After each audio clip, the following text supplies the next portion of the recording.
โอเคพี่น้องเปิดภาพมาอยู่สวนบ่เตียงเด้อพี่น้องเด้อนะพอดีทางบ่เจ็บก็สิไปพุ่นละในเมืองปากเซ่หรือว่าจำปาสักพี่น้องเอ้ยก็สิแวะทางนี้ก่อนเพราะว่าทางทีมงานนี่ให้ทางบ่เจ็บไปส่งพี่น้องเอ้ยเขาจะอยากไปวัดไปว่าพี่น้องกับเป็นพี่น้องกันนั่นแหละพี่น้องเอ้ยก็เลยอาสาไปส่งพี่น้องเนาะก็เลยบ่ได้ไปเฮ็ดเวียกเฮ็ดงานเนาะมาหาเอื้อยเพิ่นก่อนพี่น้องเอ้ยสบายดีเด้อโอ้โจบ่เห็นเอื้อยสบายดีเด้อสบายดีมามื้อใดมาวันนี้ โดยดีแล้วใจเด้อโดยไอ้แดงเด้ไอเด้งกลับตอนเช้ากลับเลยโอ้เสียเพิ่นกลับพี่น้องนะไปพี่น้องเอ้ยไปเบิ่งสวนก่อนบ่ฮู้ว่าใหญ่เท่าใดแล้ว3 เดือน 4 เดือนพี่น้องโอ้ยปลูกใส่ปุ๋ยนี่พี่น้องเอ้ยเอากราบทักทายสบายดีเด้อพี่น้องเด้อเบิดสุขุสุขคนพี่น้องเนาะก็ยินดีต้อนรับเข้าสู่ช่องบ่าวเจ็บชาแนลคือเก่า3 เดือนมาเบิ่งเด้อสวนบ่าวเจ็บพี่น้องนี่พาทางทีมงานเพิ่นมาเบิ่งสวนบ่าวเจ็บแล้วก็สิเดินทางไปพุ่นละใหญ่เพิ่นปลูกเองเด้กึ่งมากรักไม่หนิเอาหรอนะนี่3 เดือนเด้อนี่กาแฟ3 เดือนงามบ่สบายดีเด้อทางนั้นเด้อสบายดีเด้อสบายดีกันนบไหวแต่ว่านี่สบายดีซื่อๆอันดอกกระซังกอกบ๊อบมาจากไหนนี่พี่น้องเอ้ยก่อนสิไปแกนี่แหละมาแวะเบิ่งสวนในเตียงพี่น้องเอ้ยอ้ายสะอ่อนเด้อายเอ้ยตังเบิดคำสิเว้าและเบาเมฆแต่ก่อนบ่ได้งามเท่านี้เด้พี่น้องส่วนเบาเมฆเด้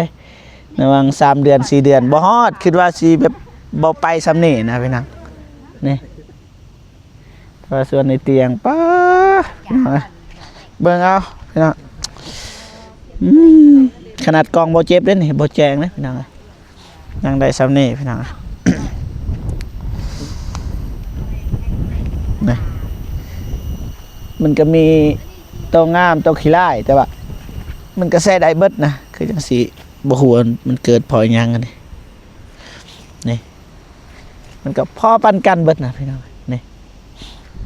รวมๆก็โอเคพี่น้องมันจักสิว่าจังได๋ดิพี่น้องคำว่าโอเคมันก็บ่อยากคักนะใส่คำว่าโอเคมันต้องคำว่าแบบคักรถน้าพี่น้องไงจักสิอธิบายจังได๋แบบสุดยอดนะเพราะว่าบ่เจ็บก็เห็นแม่บ่เจ็บปลูกกาแฟนะแต่บ่ฮอดซ้ำนี่แต่ว่าทางนี้ไอ้เตียงเพิ่นใส่ปุ๋ยแต่ว่ามันบ่อยากเห็นปานใดพี่น้องเพราะว่ามันมีแบบถั่วดินแน่มันก็ต้องเข้าใกล้นะจึงเห็นนี่ไก่ทำนี่เห็นตัวอย่างมาเขาถ่ายไก่บ่เห็นนี่ กาแฟเตียงเด้อพี่น้อง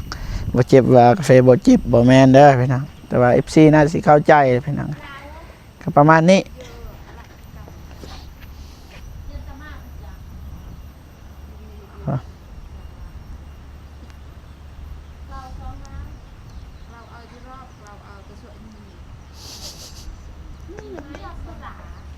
โอ้ว่าเข้าใจกันว่า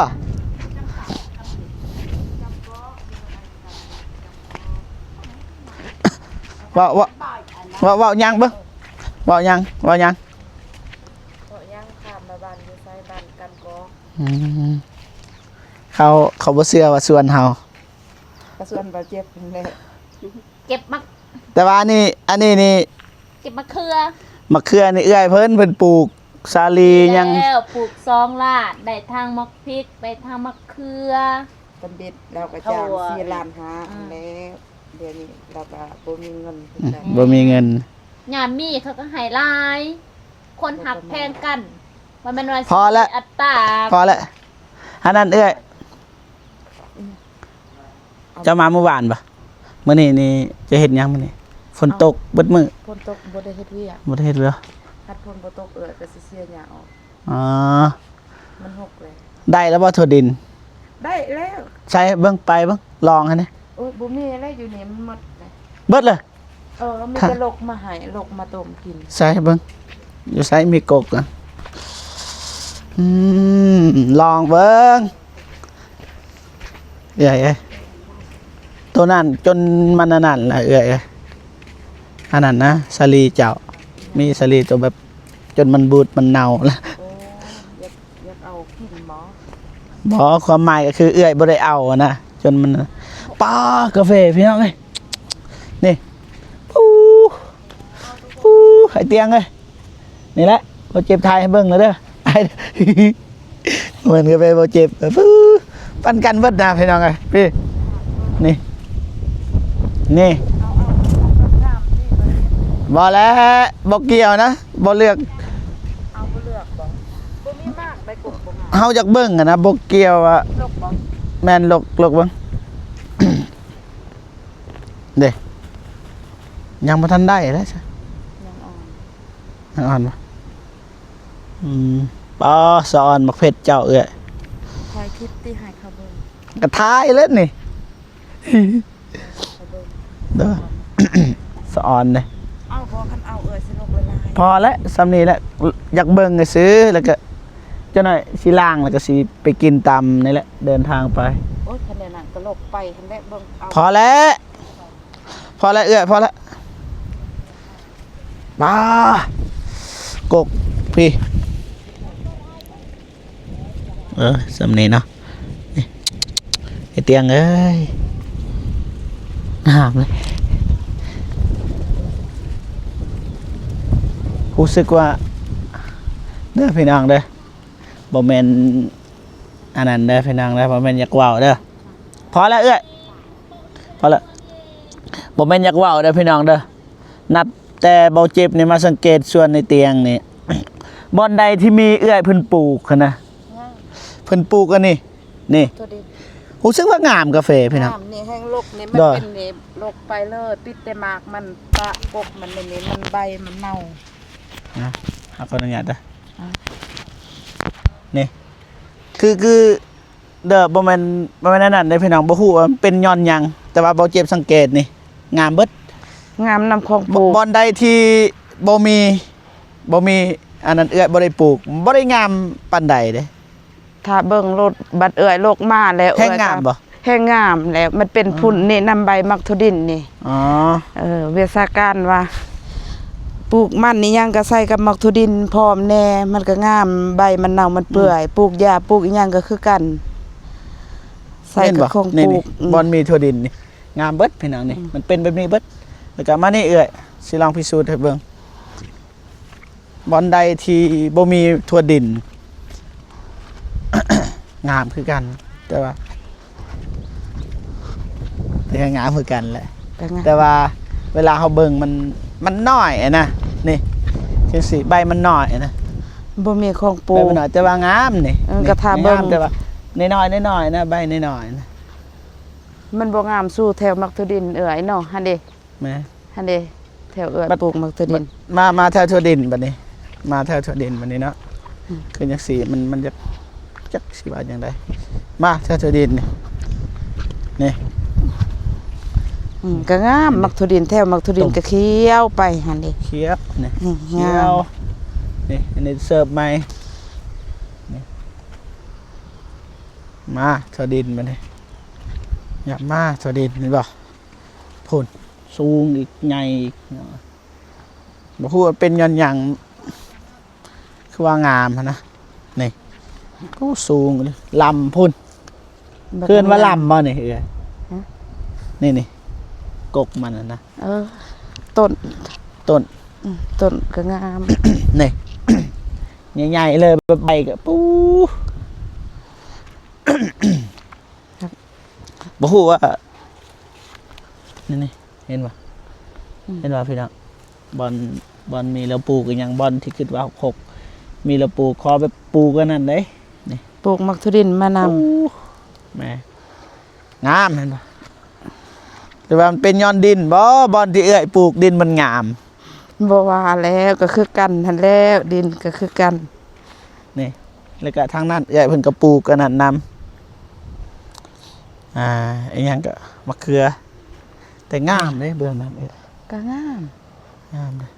เบื้องนั้น เบิ่ง ก็งาม บอนที่บ่ปลูกนี่ถามว่างามบ่ก็งามแต่ว่ามันก็บ่ งา ปาม น แบ ใด บมันจะแก่ๆนี่นะ แม่นี่เห็นบ่เบิ่งมาทางนี้บัดนี้เราบ่ได้ปลูกอิหยังบัดนี้ มานี่ถามว่านี่งามบ่ ก็บ่งามปานใด งามแต่บ่ปานใดบ่เท่า มันบ่ห่มมันนะ บ่ห่มมักทุดินบ่ห่มแนวปลูกมันก็บ่งาม แม่ คณะมีครับน้องนุ่งข่อยมาสอนอีหัวกจักหน่อยน้องนุ่งมาสอนอีหัวก อ๋อพี่น้องบ่ น้องเขาเอง อยู่บ้านใด อยู่กำกอกหั่นแหละ เอาเข้ามานี่เลยบ่ เออ เข้ามาหาพวกโดยเฉพาะ โดย เอื้อสิพาไปบ่ โดย ไปซั่น จักหน้อยโอ้ยเว้าโลดนะบ่เป็นหยังนะ เอ้าค่าเวียกค่างาน ข้าเวียกอีหยังเอาเว้าโลดทางนี้บ่ได้ปลูกมันบ่งามทางนั้นก็คือกันบ่ได้ปลูกก็บ่งาม เบื้องใดเอ่ยปลูกมักทุดินมาแล้วของปลูกของพัง ถ้าเบิ่งโลดบัดเอ่ยลกมาแล้วมันเน่ามันเปื่อย แห้งงามอีก แห้งงามกว่าเก่า อ๋อ เป็นพุย บัดนี้แถวใดบ่ได้ปลูกหันงามอยู่ก็ซ้ำว่ามันงามหันแหล้ว โดยอันนั้นบ่ยืนแล้วเอ้ย ก็บ่ยืนหันแหล้ว บ่ตัวเฮาปลูกมื้อนั้นนะพุ่น บ่ยืน อยู่ มันเปื่อย ใส่ว่ามีน้ำเท่าใดแห่งงามเท่านั้น บ่งามแล้ว พูด มีน้ำมันก็เปื่อยเน่า อุต แล้ สาห์ ว ปลูกมื้อนั้นพี่น้องนี่กกอีหยังก็ กล้วย กล้วยอีหยัง กล้วยงาวบ่ ไว้นะกะบ่ตัวอย่างว่าเขาเก็บผักกูดนี่มากินนี่กะบ่เพราะว่าเขาเจาะฉีดยา บ่ น้องคิดว่าแบบมันออกใหม่นะมันสิบ่มีหยัง บ่ยังเคมีคือเก่า หยังบ่ดีเลยอันนั้นเบาตูนเอามื้อนั้นแต่ว่าสิกินแต่ว่า FC เมนคอมเมนต์ไลน์เฮาทิ่มซับ บ่กินดอกยังเคมีคือเก่าให้มันดนไปมันหมดเคมีจังเฮาเอากิน แต่บักเอื้อยบ่เป็นหยังบ่ได้ฉีดยา ได้ เอากินก็ได้ แต่ก็นี่นำออกบ่พี่น้องเอ้ยมีหูพญานาคเด้นี่บ่งามปานใดอยู่นี่เด้อพี่น้องเด้ บ่ อง ามบวมน้ำ มันบวมน้ำบ่ มันบวมน้ำ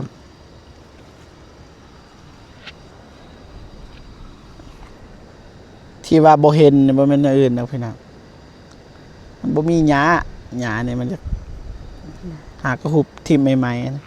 มันก็เลยบ่เห็นกกกาแฟกล้องเฮามันบ่แจ้งปานใดคือบ่เจ็บเว้าอันน่ะ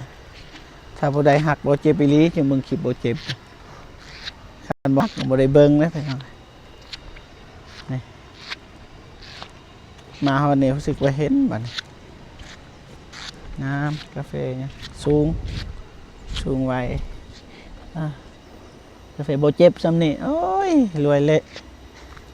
แต่ว่าเตียงเราก็ลงทุนหลายเลยใส่ปอกใส่ปุ๋ย ก็ลายหั่นแหละ แต่ว่าทางบ้านเฮาบ่ฮอดสมัยเตียงเราลงทุนนะใส่ปุ๋ย แม่นบ่ นี่โอ้ขนาดได้ลงทุนหลาย ใส่ปุ๋ย15วันเทื่อหนึง15วันเทื่อหนึงนี่ก็เปลี่ยนปุ๋ยใหม่อีกมาใส่ปุ๋ยกาวงกุดอีกตำบิดใส่ปุ๋ยอีหยังแหละ ไปน้องบ่ฮู้ดอกเกี่ยวกับปุ๋ยนี่ บ่ฮู้ แต่ว่าใส่ตัวเอื้อยโลกมันอย่า อันเด้เอ้ย ไปล้างหน่อยนึงแล้วก็สิเดินทางไปเด้อพี่น้อง ล้าง ก็ประมาณนี้มันก็เท่าๆกันเลยกกกาแฟก็ได้ แม่น นี่เบิดละเบิดคำสิวาละเอื้อยเคยปลูกกาแฟป่ะ บ่ บ่เคยป่ะคือว่าเคยสิถาม กาแฟก้างเฮาธรรมดาเคยปลูกหักแต่เราบ่เคยใส่ปุ๋ยใส่พอก แต่ว่างามได้เอื้อยตามที่น้องได้เห็น เพราะว่าแม่เฮาก็ปลูกกาแฟคือกัน แต่บ่ฮอดซำนี่ นี่หัน5 เดือนได้กาแฟ 5 เดือนบ่ อืม 5 เดือนน่ะเนาะ อืม 5 เดือนได้ซำนี่นี่ 5 เดือนนี่เลยจักหน่อยก็ เบาเมฆบ่ฮอดช่วงที่บ่ปลูกใหม่เฮาก็คิดว่าโ ของเบาแบกบ่ฮอดนี่ดอกหัก บัดมาเดี๋ยวนี้เบาเมฆปูเห็นนะบ่สวนกาแฟเบาเมฆ ก็ไปคือกันแหละอยู่เฮือนก็ไปอยู่หันอยู่หลังเฮือนก็ไป เพราะอยู่โตมันใหญ่นะ2 ปี หันได้อยู่เฮือนหันได้ตัว2 ปี จน ไปหาหวกเนาะหลายบ่หวกแท้นี่ หลาย เขาบ่เคยหาเนาะ บ่เขาบ่เคยกิน แซ่บเด้หัวเลย แซ่บ คันเฮ็ดเป็น เป็นหันแล้วไผสิบ่เป็น บ่เฮ็ดเป็นก็แบบแซ่บๆหั่นนะ เขาบ่เคยกิน ทางนั้นอยากไปเลยพี่น้องเอ้ย พาวอีหลีเนาะ ฟ้าวนะไปปากเซจำปาสัก ตัวก็อยู่ในปวดแขนมองให้ตาตัวมาแวเยอะทีไรนี่ให้ตัว ฮะ อยากกินตามทาง อยากกินตามทางเบิ่งตัดแต่ล้างให้ โอ้รบกวนเด้อสิไปหาหวกบ่ทันหาซับสิมืดแหละสิมุดเลยบ่ซำใดเอ้ยซำแอวเนาะ ซ้ำเอวซ้ำเอิกเลย แต่ว่ามันลาย เห็นฝนตกมาเลย หนาวแต่ว่ามันก็บ่หนาวยามนี้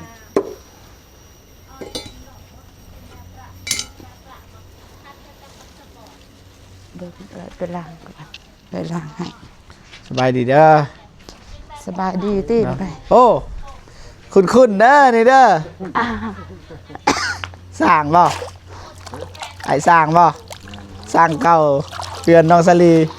แม่นบ่ นั่นแหละ แต่ว่าบ่เห็นหน้าเลยมิด โอ้ยขายเบียกหลาย ไอ้แดงบ่ได้ส่วนบ่ได้ส่วนบ่ ส่วนอยู่ส่วนกับขายเบียก โดย ขายเบียกหลายเลย อ๋อคันบ่ยิ้มใส่ก็บ่จือเด้ ทีมงานไอ้แดงเด้อพี่น้องเด้อคันจำได้เฮ็ดเพื่อนน้องสลีแม่นบ่ นั่นแหละ ถ้าจำได้เด้อ บ่าวเจ็บบ่มีกระทงยางอยู่เฮือนก็บ่มีกระทงยาง มี โอ้มีหันเด้ งานเด้อ จำบ่ได้เด้ เด้ตัวธงเมื่อกี้นี่คอขึ้นธงยางหลายผลน่ะเอ้ยซองอันนั้นซื้อก็ได้นะ อุ๊ย หลาย บ่ คน ลายนะปิดบ่จักปิดก่อนเนาะ ฮะ บ่ปิดบ่ บ่ปิดมันสิโดน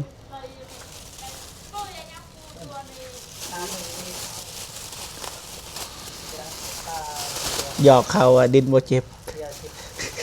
บ่เป็นหยังดอก แต่ว่า MC นี่ฮู้แล้วเด้อขอบใจหลายเอ้ย ขอบใจคือกัน เด้อกลับกันเด้อวันนี้เด้อบ่แม่นกลับดอกเดินทางก่อนไปกันเด้ออ้ายเด้อเด้อขอบใจหลายๆเด้อไปบัดนี้พี่น้องเอ้ยโอเคพ่อพี่น้องเนาะบ่เจ็บก็ขออนุญาตเดินทางก่อนเด้อพี่น้องเด้อมาเบิ่งส่วนน้อยหนึงนะแต่ก็คือฮู้ในกาแฟมันได้นะมันงามบอนงามก็งามบอนขี้ลายก็ขี้ลายนะมันก็ธรรมดาหั่นแหละคันสิตีเปอร์เซ็นต์ก็ประมาณอยู่90%พี่น้องเนาะประมาณนี้ไปพี่น้องเจอกันเด้อคลิปหน้าเนาะว่าเราจะไปเที่ยวไซบ่เจ็บสิอัปเดตเล็กน้อยให้เบิ่งเนาะสำหรับคลิปนี้ไปก่อนสบายดีเด้อพี่น้องเด้อไป